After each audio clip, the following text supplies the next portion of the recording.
Manga-Waido. I'm Masayuki Tanaka. I'm 26. I build art frames for TV stations. Art frames are these steel structures used on sets. It's not flashy, but it's an essential part of all TV sets. I never thought I'd be working in the TV industry. I got the idea when I was in 6th grade. My dad took me to a TV station where his friend was working. His name was Mr. Tani, and this changed everything. Mr. Tani was an assistant director at the time.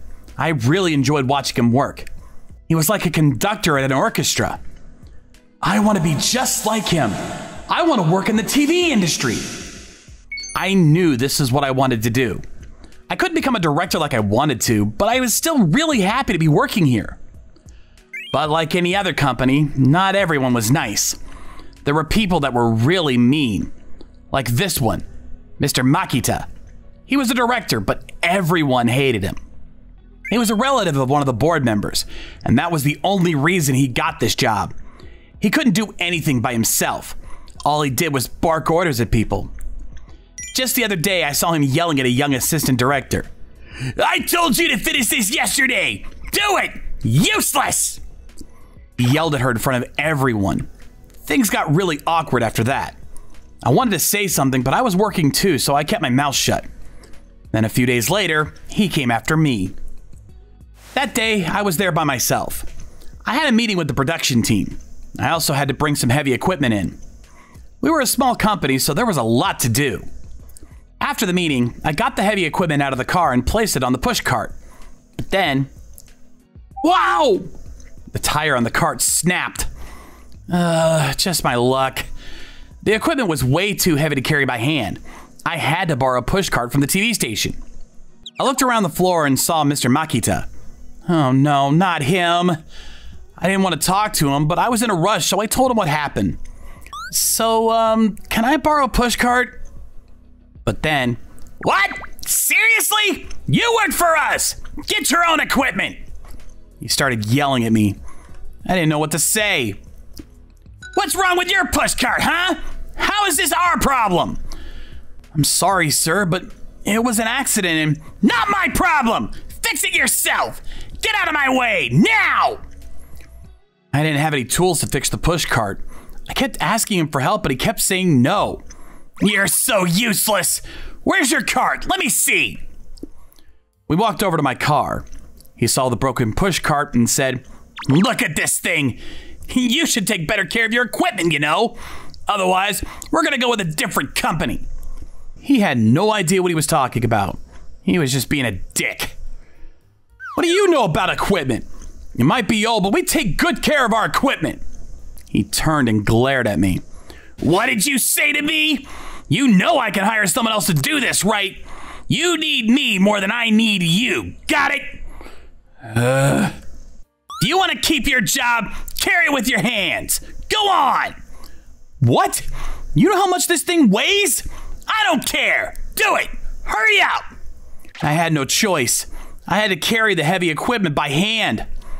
It took me 30 minutes to carry everything into the studio. I was exhausted. I'd never carried anything that heavy in my life. I needed a second to catch my breath. Tired already? You're useless. I think I better hire someone else for this job. What? No! I was done for. But then, you're the one that's useless. This man yelled from the entrance. As he approached Makita, his face turned blue. Mr. Tani! It was Mr. Tani, the person that inspired me to work in the TV industry. Makita was all quiet now. He looked down on the floor in silence. Makita, what's wrong with you? How dare you talk to our partners like that? We need them as much as they need us. You realize that? Sir, it's not what it looks like. I was just... He seemed like a completely different person in front of Mr. Tani. I'm late for a meeting. Then he ran off. Mr. Tani turned towards me. Long time no see, Masayuki. Yeah, it's good to see you. Sorry about him. I'm fine, really. He's a troublemaker. I'm really sorry, but I know I had to do something about him, but yeah. Anyways, don't worry about him, okay? I'll make sure he won't bother you again. Thank you, sir. Then Mr. Tani asked one of the staff members to bring me a new pushcart and help me unload the rest of my equipment. After I was done, I returned the pushcart and got back into my car. I had to make a call, but then... Hello, it's me. Hold it! Mr. Makita came running towards my car. He looked pissed. This is your fault! Now Mr. Tani is pissed at me! You're not getting away with this, asshole! I was getting pretty sick of him. Oh, is that so? Yeah! Once I get my promotion, I'm gonna make sure you never step foot in here again! He was flipping out. I said nothing. Instead, I put the phone on speaker. You're pathetic. What? Oh, Mr. Tani, I was on the phone with Mr. Tani. I was thanking him for earlier. You just don't get it, do you? That's it. I've heard enough. Oh, and do you really think you're getting that promotion? Think again. What? No! A few days later, he got a demotion.